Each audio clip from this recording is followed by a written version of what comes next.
Good afternoon students. आज हम पढ़ेंगे साइटोकाइनेंस के बारे में। हमने लास्ट क्लास में प्लांट हार्मोन्स में पढ़ा ऑक्सिन्स और जिबरेलिन्स के बारे में।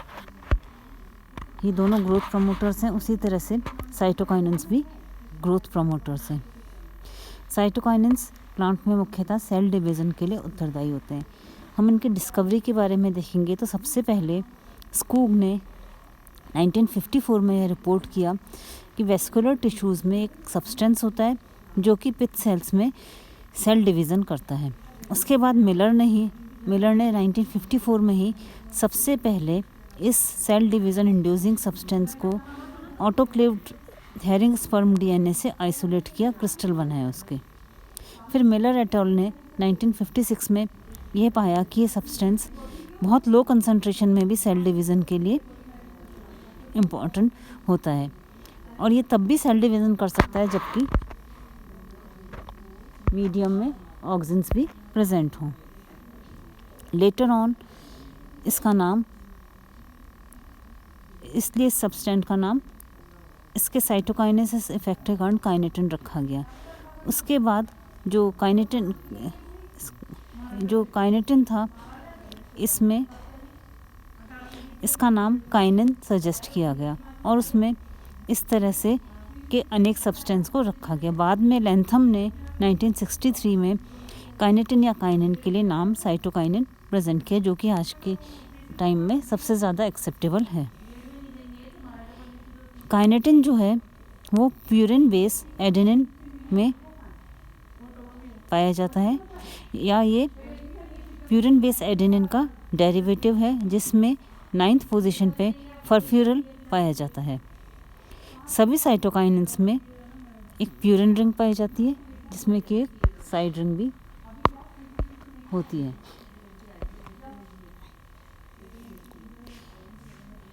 बहुत सारे साइंटिस्ट ने यह पाया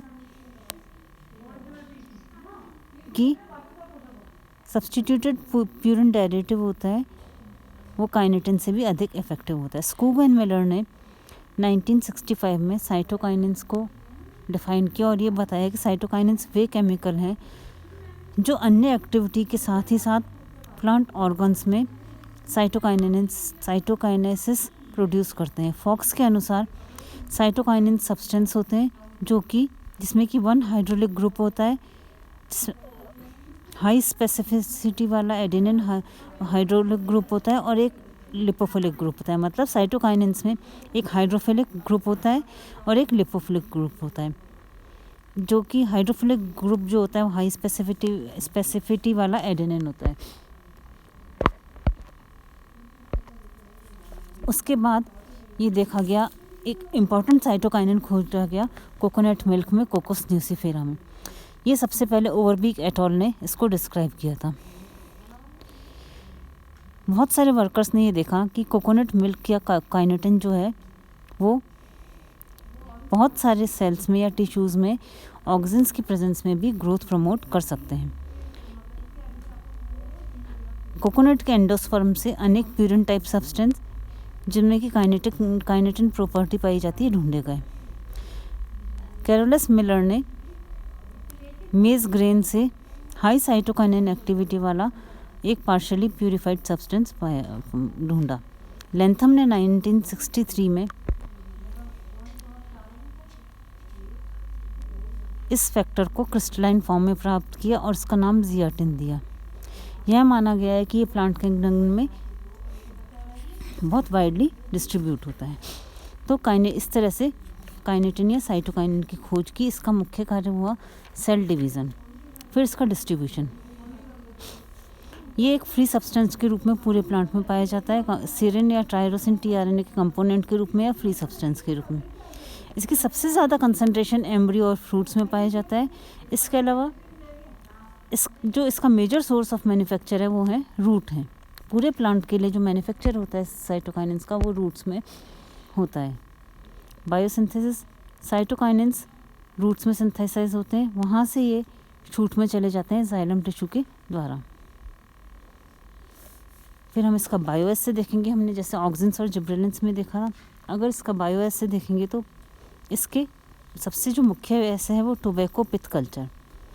टोबैको, सोयाबीन या अन्य डाइकोट्स की पिथ निकाल दी जाती है, उसको कल्चर किया जाता है ऑक्सिन की प्रेजेंस में, तो उससे एक loosely arrange group of cells बनता है जिसको कि कहते हैं कैलस। अगर उसमें ऑक्सिन के साथ साइटोकाइनेंस भी ऐड किए जाएं तो जो कैलस होता है, जो loose cell mass of cells होता है लूजली अरेंज सेल का, उसमें ऑर्गेनाइज्ड ग्रोथ प्रारंभ हो जाती है, यानी रूट और शूट का निर्माण होता है। इसके साथ ही साथ ऑर्गेनाइज्ड ग्रोथ के साथ ही या रूट एंड शूट या साइटोकाइनेंस के होने के साथ ही साथ कैलस की ग्रोथ भी इंक्रीज होती है जब साइटोकाइनेंस दिया जाता है। मतलब टोबैको पिथ या सोयाबीन पिथ को अगर एक मीडियम में कल्चर किया जिसमें ऑक्सिन है तो उसमें कैलस का निर्माण होता है, उसमें कैलस साइटोकाइनेन ऐड कर दिया जाए तो कैलस की ग्रोथ तो इंक्रीज होती है, साथ ही साथ ऑर्गन्स का फॉर्मेशन भी होता है। साइटोकाइनेन कंसंट्रेशन को 1 से 15 म्यू ग्राम पर लीटर बढ़ाने पे साइटोकाइनेन की कंसंट्रेशन बढ़ती है। साइटोकाइनेंस का जो अन्य साइट है वो है lettuce seed germination test. Lettuce seeds जो होते हैं वो डार्क में उसमें बहुत कम या नेग्लिजिबल जर्मिनेशन होता है। रेड लाइट जो होती है वो उसमें सीड जर्मिनेशन को प्रमोट करती है। अगर सीड को साइटोकाइनेन का ट्रीटमेंट दिया जाए तो इसमें जर्मिनेशन में वृद्धि होती है। एक और अगर देखा जाए तो बार्ले लीफ सेनेसेंस बायोएसे, इसमें जो लीफ डिस्क होती हैं जेंथियम प्लांट की, लाइट ग्रोन प्लांट होता है, इसकी लीफ डिस्क जो होती हैं वो डिस्टिल वाटर में उसको रखा जाता है जिसमें कि डिफरेंट कंसंट्रेशन ऑफ साइटोकाइनेंस होता है और इनको डार्क में रखा जाता है। इसमें 48 आवर्स के बाद क्लोरोफिल कंटेंट नापा जाता है। क्लोरोफिल की जो वैल्यू होती है वो प्लॉट की जाती है। देखा जाता है कि जो साइटोकाइनेंस है वो क्लोरोफिल का डिग्रेडेशन को बचाता है, मतलब सेनेसेंस लीफ के को बचाता है। अब हम देखेंगे बाद में फिजियोलॉजिकल इफेक्ट्स। इसके पहले हम जान लें साइटोकाइनेंस के बारे में थोड़ा सा जनरल। और अभी तक हमने देखा साइटोकाइनेंस की डिस्कवरी और साइटोकाइनेन का बायोएसे और इसका डिस्ट्रीब्यूशन। अब हम देखें साइटोकाइनेंस कौन से हार्मोन होते हैं। साइटोकाइनेंस वो हार्मोन होते हैं जो सेल डिवीज़न और साइटोकाइनेसिस को प्रमोट करते हैं। ये इसके अलावा ये हार्मोन लीफ सेनेसेंस को कंट्रोल करते हैं, मतलब लीफ सेनेसेंस को प्रिवेंट करते हैं और एक लेटरल ब्रांच की ग्रोथ को बढ़ाते हैं। सबसे ज़्यादा एक्टिव या नेचुरल अकरिंग साइटोकाइनेन है वो है जियाटिन। साइटोकाइनेन सभी प्लांट्स में पाया जाता है, लोअर प्लांट्स में भी और हायर प्लांट्स में भी, जैसे कि mosses, ferns, conifers, algae and diatoms. Cytokinins जो है वो मुख्यतः रूट के मेरिस्टेमेटिक रीजन में इनका निर्माण होता है। ये ऐसे इसलिए पता चला क्योंकि जब रूट को कल्चर किया जाता है तो वो बिना साइटोकाइनेन ऐड किए भी उनमें सेल डिवीज़न और ग्रोथ होती है, पर अगर स्टेम को कल्चर किया जाए, स्टेम सेल्स को कल्चर किया जाए तो उनमें ग्रोथ के लिए या सेल डिवीज़न के लिए साइटोकाइनेन को डालना ज़रूरी होता है। इससे निष्कर्ष निकाला स्टार्टिंग में कि साइटोकाइनेंस जो होते हैं वो रूट में प्रेजेंट होते हैं। साइटोकाइनेंस डेवलपिंग एम्ब्रियो द्वारा भी प्रोड्यूस किए जाते हैं। फिर इसका ट्रांसपोर्ट देखेंगे तो साइटोकाइनेंस का ट्रांसपोर्ट होता है जाइलम के थ्रू। जो जियाटिन राइबोसाइड्स होते हैं वो इसके मेन ट्रांसपोर्ट फॉर्म होते हैं, जो कि फिर बाद में फ्री बेस या ग्लूकोसाइड्स में बदल जाते हैं लीफ में, और वहाँ से कुछ साइटोकाइनेन फ्लोएम में जाता है। अब हम इसके एक्शंस देखेंगे तो सबसे पहले इसका जो मुख्य है वो, जैसा कि हमने देखा था, मॉर्फोजेनेसिस या सेल डिवीज़न या सेल एनलार्जमेंट। सेल डिवीज़न कैसे होता है? सभी ग्रोथ हार्मोन्स में जो साइटोकाइनेंस हैं वो ही सेल डिवीज़न के लिए मुख्य उत्तरदायी हार्मोन्स हैं। ये सभी प्लांट्स में, लोअर प्लांट्स और हायर प्लांट्स सभी में सेल डिवीज़न को इंड्यूस करते हैं।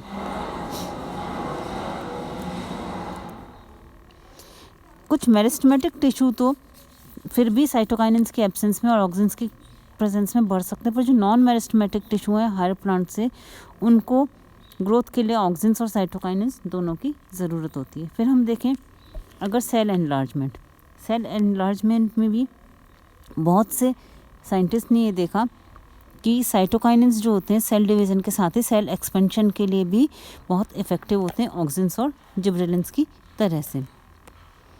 अरोरा एट अल ने 1959 में बताया कि जो काइनेटिन होता है वो कॉर्टिकल सेल का भी एनलार्जमेंट करते हैं।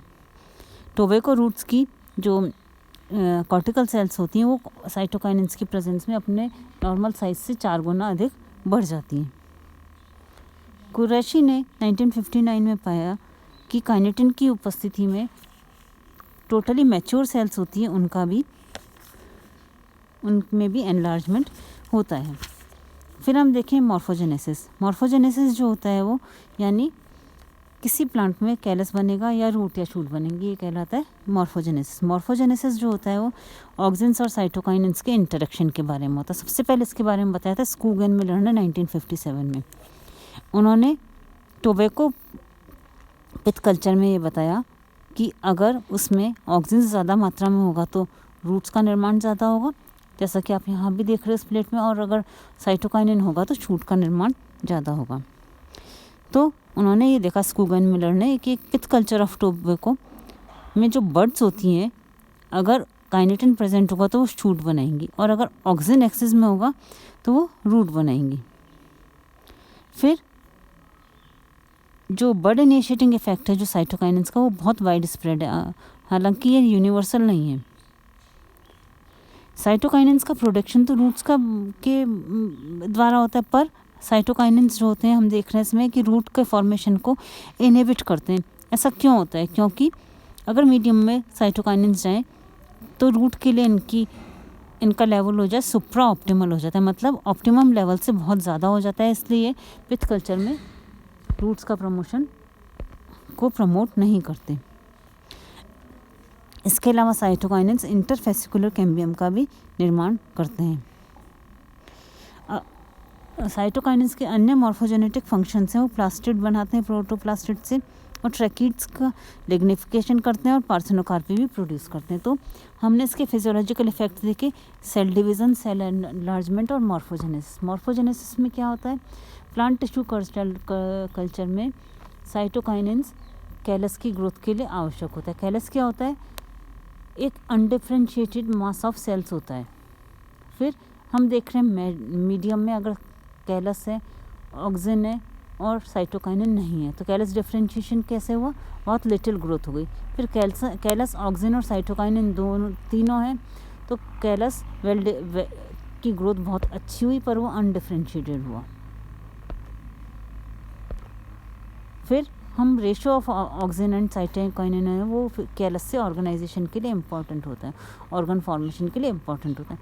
कैलस में अगर लो साइटोकाइनिन रेशियो है तो कैलस बहुत अच्छा बनता है और रूट्स का निर्माण होता है, पर कैलस में अगर हाई साइटोकाइनिन रेशियो दिया जाए तो कैलस की ग्रोथ भी अच्छी होती है और मेरिस्टम और शूट्स का भी निर्माण होता है। मतलब साइटोकाइनिन जो होता है वो कैलस का प्रोडक्शन के साथ साथ ही ऑर्गेनोजेनेसिस के लिए भी इम्पॉर्टेंट होता है। नेक्स्ट जो इफेक्ट है इसका, जैसे कि हम पहले मॉर्फोजेनेसिस में देख रहे हैं, आप ये देख रहे हो एक पिथ को कल्चर किया, इसमें कैलस का फॉर्मेशन हो रहा है, फिर इसमें साइटोकाइनिन ऐड किया, अगर ज़्यादा तो उसमें शूट फॉर्मेशन हो रहा है, अगर उसमें ऑक्सिन की मात्रा ज़्यादा हो रही है तो रूट फॉर्मेशन हो रहा है। अब हम इसको इसमें भी देखें डायग्राम में।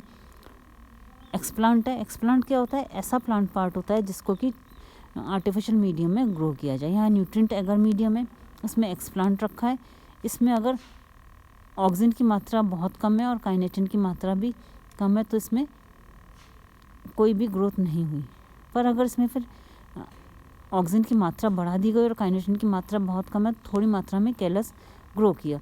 फिर इसमें अगर ऑक्सिन की मात्रा ज़्यादा बढ़ाई गई, यहाँ देख रहे हो 2 मिलीग्राम है तो इसमें रूट फॉर्मेशन हुआ, और काइनेटिन की मात्रा बहुत कम है तो थोड़ा कैलस फॉर्मेशन और रूट फॉर्मेशन। पर अगर फिर ऑक्सिन की मात्रा थोड़ी और काइनेटिन की मात्रा बढ़ गई तो इसमें ऑर्गेनोजेनेसिस हुआ, शूट भी बनी और लीव्स भी बनी। तो इससे पता चलता है कि साइटोकाइनिन जो हैं वो कैलस ग्रोथ के साथ साथ ही ऑर्गन फॉर्मेशन के लिए भी इम्पॉर्टेंट होते हैं। एक और इसका इम्पॉर्टेंट इफेक्ट है सेल साइकिल या सेल डिवीज़न का निर्माण। इसी कारण से इनको साइटोकाइनिन्स नाम दिया गया है। इनका मुख्य काम होता है, हम देखते हैं माइटोसिस में G1 फेज़ होती है, S फेज़ होती है और G2 फेज़ होती है, उसके बाद माइटोसिस होता है। तो जो साइटोकाइनिन है जो G2 फेज़ से माइटोसिस में कन्वर्ट होने पे काम करते हैं। इसका इफेक्ट जो होता है वो साइक्लिन डिपेंडेंट प्रोटीन काइनेस के द्वारा मॉडरेट कर दिया जाता है।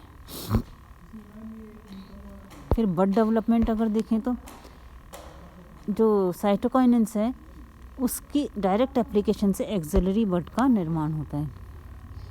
एक्सोजेनस जो साइटोकाइन एंड ऑक्सिन होते हैं वो एंटागोनिस्टिक होते हैं अपने इफेक्ट में एक्सिलरी बट की ग्रोथ में। ऑक्सिन जो होता है लेटरल शूट्स का को इनहिबिट करता है, जबकि साइटोकाइनेंस होता है वो लेटरल बड्स का निर्माण को प्रेरित करता है। तो बड ग्रोथ के मामले में ये दोनों हार्मोन्स ऑक्सिन्स और साइटोकाइनेंस एंटागोनिस्टिक है।